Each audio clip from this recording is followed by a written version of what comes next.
प्रभु, त्याग दीजिए इस क्रोध को, अन्यथा आपकी ये क्रोधाग्नि सागर के साथ साथ इसमें निवास करने वाले सहस्त्रों सहस्त्र निरीह जीवों के जीवन को भी लील जाएगी। हाँ भैया, आप जैसे संयमी महापुरुष को मात्र इस सागर के हट के कारण इस प्रकार क्रोधित होना शोभा नहीं देता। हाँ प्रभु, अवश्य ही समुद्र देव की कोई विवशता रही होगी, इसीलिए उन्होंने दर्शन नहीं दिए। अन्यथा जब मैं माता सीता को ढूंढने जा रहा था तो स्वयं समुद्र देव ने आकर मुझे सफलता का आशीर्वाद दिया था। हम शीघ्र ही समुद्र लांघने के लिए कोई अन्य विकल्प ढूंढ लेंगे प्रभु।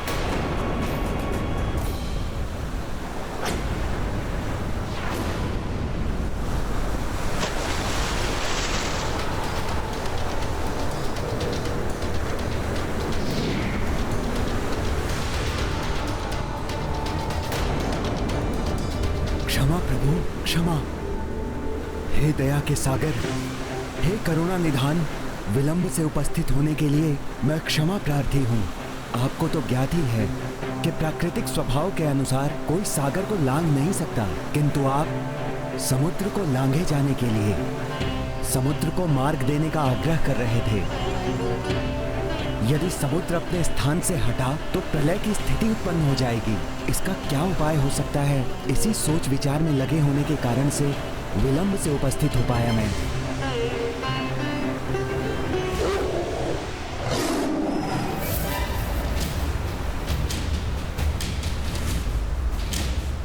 ब्रह्मदेव, आप मुझे दिए हुए वचन के ऋणी हैं और उस ऋण को उतारने के लिए आपको दर्शन देना ही होगा।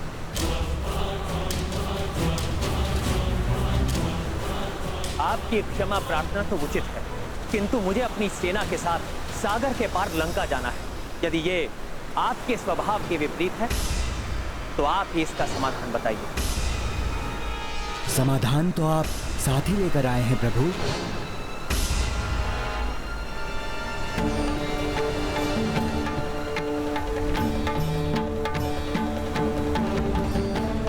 साथ लेकर आए हैं अर्थात? हाँ हनुमान, आपके मित्र नल।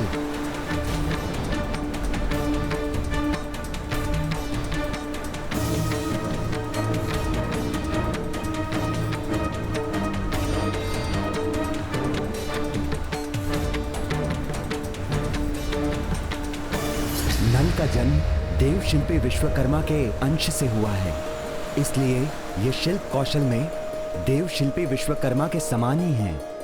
अतः नल कुशलता से सागर पर सेतु बांध सकते हैं।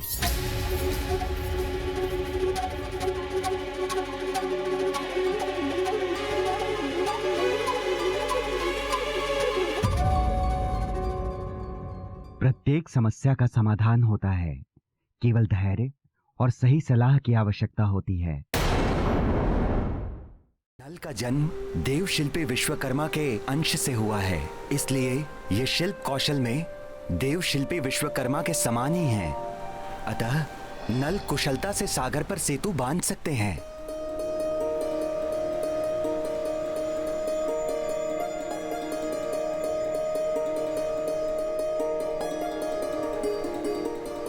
यही नहीं, ऋषि अगस्त्य से नल को श्राप भी मिला हुआ है। अब यही श्राप वरदान सिद्ध होगा। श्राप? वरदान? ये क्या पहेली है समुद्रदेव? ऋषिवर अगस्त्य ने नल को श्राप दिया था, ये जो भी वस्तु जल में फेंकेंगे वो डूबेगी नहीं, तैरती रहेगी।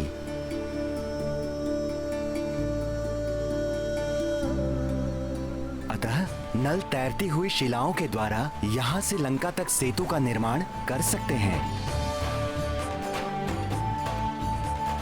समुद्रदेव, आपने इस समस्या का समाधान तो कर दिया, किंतु एक दुविधा और खड़ी हो गई है।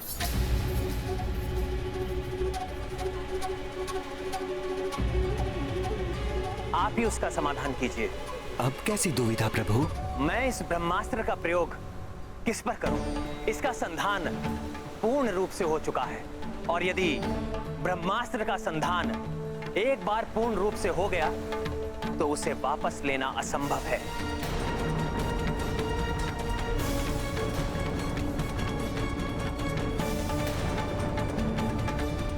समस्या है तो समाधान भी अवश्य होता है प्रभु।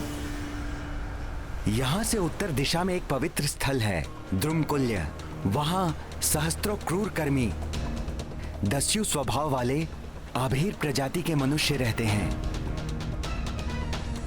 वे मनुष्य सदैव दुराचारों एवं अत्याचारों में लिप्त रहते हैं।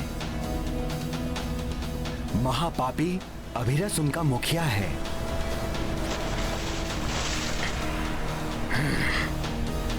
वे लुटेरे मनुष्य मेरा जल पीते हैं और उनके पापी स्पर्श से मैं बहुत व्यथित रहता हूं।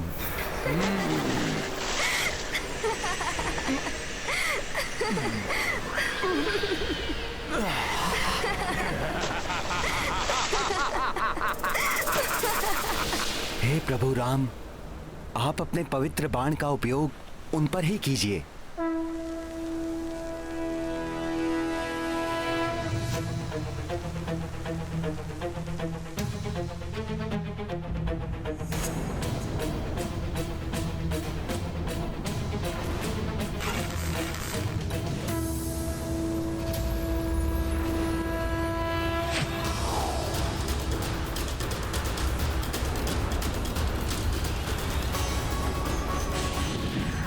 प्रभु श्री राम को तो बाण उत्तर दिशा की ओर चलाना चाहिए था। इन्होंने तो बाण को दक्षिण दिशा की ओर ही छोड़ दिया।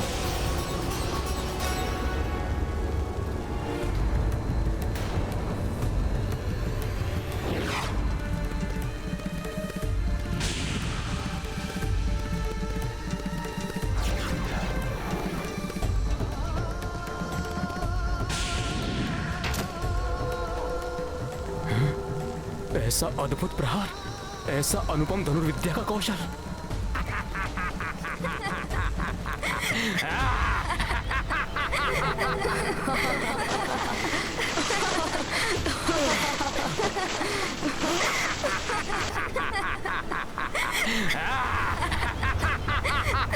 ये कैसी भयानक ध्वनि है।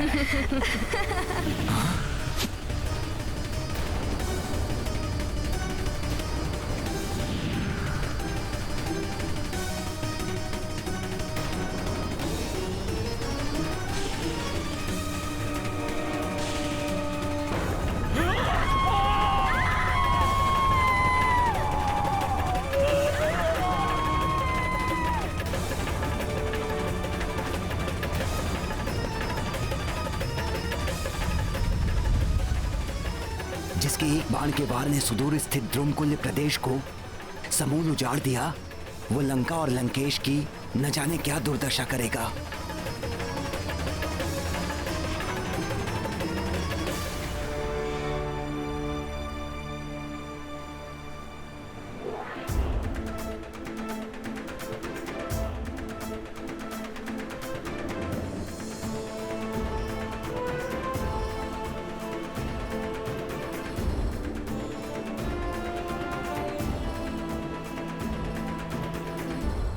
इस सागर का जल सूखने के कारण द्रुमकुल्य अब मरुस्थल के नाम से प्रसिद्ध होगा। मेरा वरदान है उस भूमि को कि वो भूमि फल, मूल और रसों से संपन्न रहेगी।